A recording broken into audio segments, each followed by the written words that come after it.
शंकर भगवान, पार्वती माता, शिव, पार्वती, हम हर कोई तकरीबन सारे शंकर भगवान की ओम नमः शिवाय की पूजा करते हैं, शिवलिंग पर जल चढ़ाते हैं, अर्घ देते हैं। पार्वती माता की भी विभिन्न प्रकार से हम आराधना करते हैं। परंतु यदि हमें आज ये पता लग जाए कि शंकर भगवान, शिव भगवान और पार्वती माता कहाँ है और उनको किस तरह से प्राप्त किया जाए और उनसे अपनी इच्छाओं की पूर्ति, उनसे जो वरदान है, जो हमारी इच्छाएं हैं, वो कैसे लिया जाए, वो कैसे हम पूरा करें।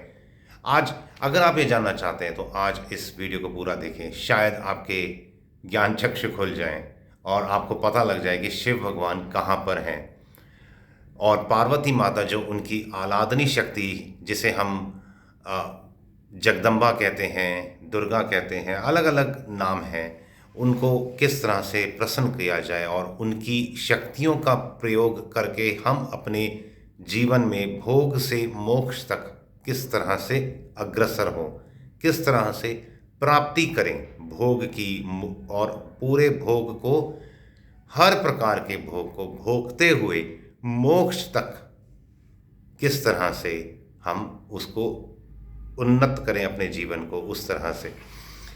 तो सबसे पहले यदि हम शिव को जानना चाहते हैं तो हमारे को समय को जानना पड़ेगा। समय क्या है? जैसे समय को अगर हम व्यावहारिक दृष्टिकोण से देखें तो कहते हैं कि भूतकाल, वर्तमान काल और एक भविष्य काल, 3 काल होते हैं।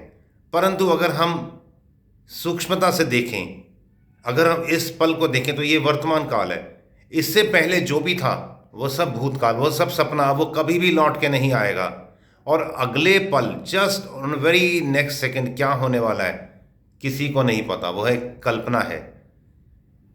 समय जो है वो ये है वर्तमान। जैसे कहते हैं ना, ईश्वर is God is omnipresent, उसी प्रकार जो शिव है वह चराचर में व्याप्त हैं, कण कण में, जर्रे जर्रे में व्याप्त है, और उनकी जो शक्ति है वह पार्वती है।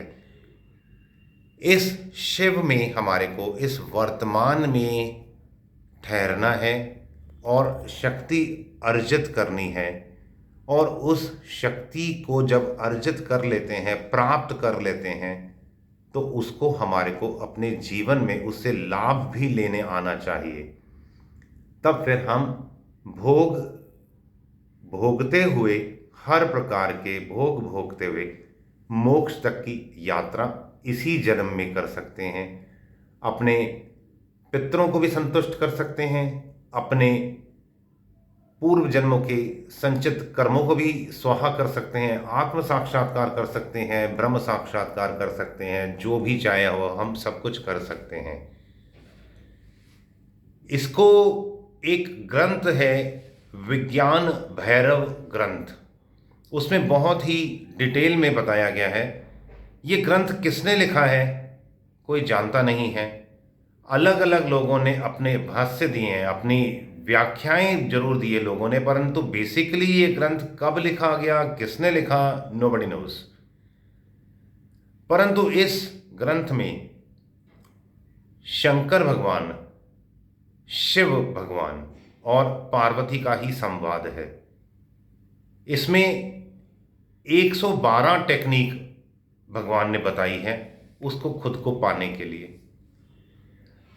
जैसे आज हम बुद्ध भगवान की बात करते हैं, और जो व्यक्ति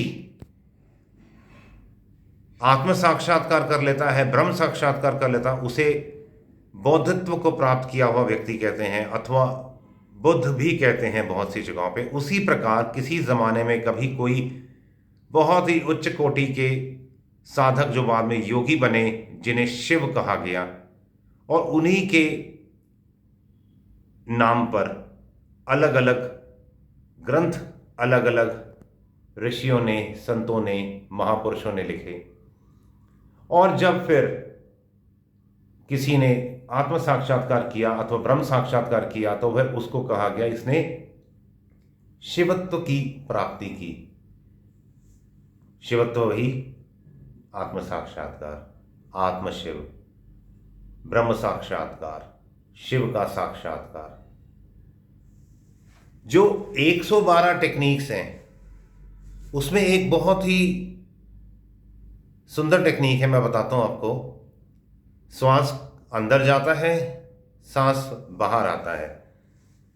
जब सांस बाहर जाकर वापस लौट के आता है, जो हमारे प्राण है, जो हमारा व्यष्टि प्राण है, वो समष्टि प्राण में जब जाता है और वो वापस आता है, और वापस जब अंदर लंग्स से हवा फिर बाहर जब जा रही होती है, दोनों जगहों पर, बाहर भी और अंदर भी, एक बहुत ही माइन्यूट सा ब्रेक आता है। अब उस ब्रेक को या तो हम बढ़ा दें, जैसे हमने सांस को, स्वाभाविक, प्रयत्न नहीं करना, स्वाभाविक, ये धीरे धीरे प्रैक्टिस से होगा।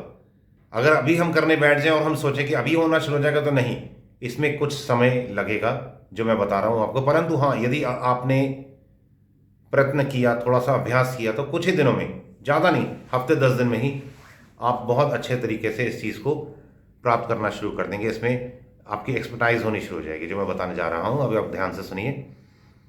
सांस को अंदर लिया, बाहर लिया। जैसे सांस को हम बाहर छोड़ते हैं, स्वाभाविक रूप से जितना रुक सकता रुके। फिर मानो आपने 2 4 5 सेकंड रोक लिया, स्वाभाविक, जैसी कोई फोर्स नहीं। फिर आपने सांस अंदर ले लिया, फिर थोड़ी देर सांस को लेते रहे, सांस पर दृष्टि रही, फिर सांस को अंदर रोक लिया 2 4 5 सेकंड के लिए, जितना सहजता से रोका जाए, चाहे अंदर चाहे बाहर। और फिर धीरे धीरे अंदर भी और बाहर भी। ये जो 2 4 5 सेकंड है, हफ्ते 10 दिन में ये ऑटोमेटिकली 15 से 20 सेकंड होना शुरू हो जाएगा, अंदर अथवा बाहर, जहां पर भी आपको सुगमता से रोकना अच्छा लगता है, अथवा सुगमता से, सहजता से आप रोक सकते हैं।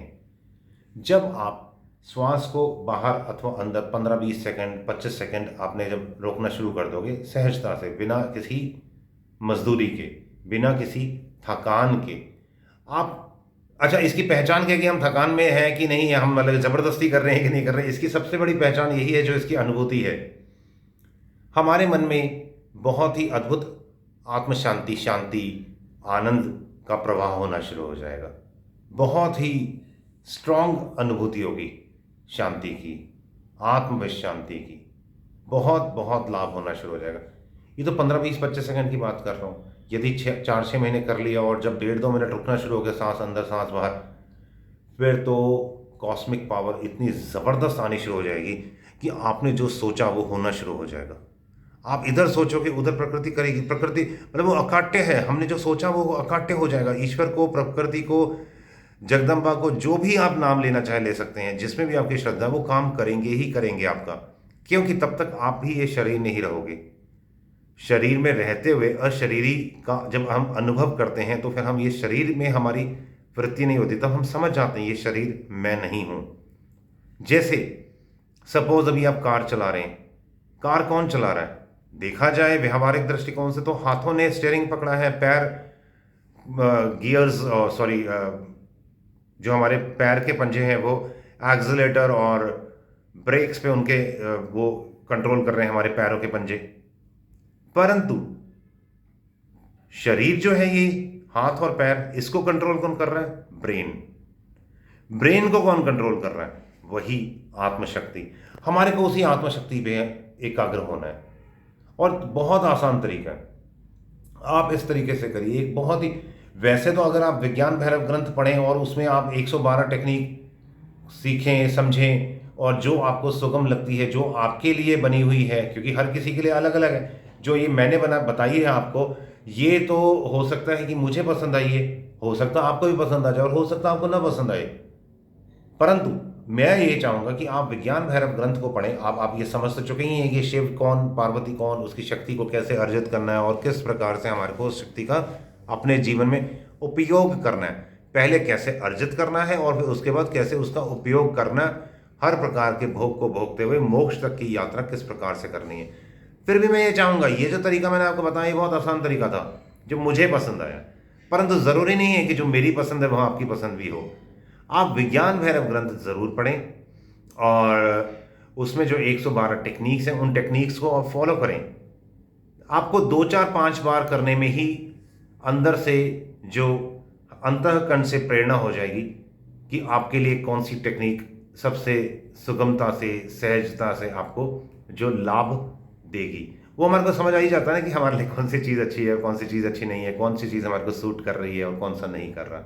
उसी प्रकार से आप इस विज्ञान भैरव ग्रंथ को पढ़ें, और अगर किसी कारण से आप ग्रंथ नहीं प्राप्त कर पाते हैं तो जो टेक्निक मैंने बताई है वो तो करें और लाभ उठाना शुरू करें। Definitely you will get a very very good advantage. आप इसे करिए और पूरा पूरा आनंद लीजिए। किसी प्रकार का फिर भी कुछ नहीं समझ आया, कोई प्रश्न है, आप कमेंट्स बॉक्स में मेरे से पूछ सकते हैं। All the best, God bless you all.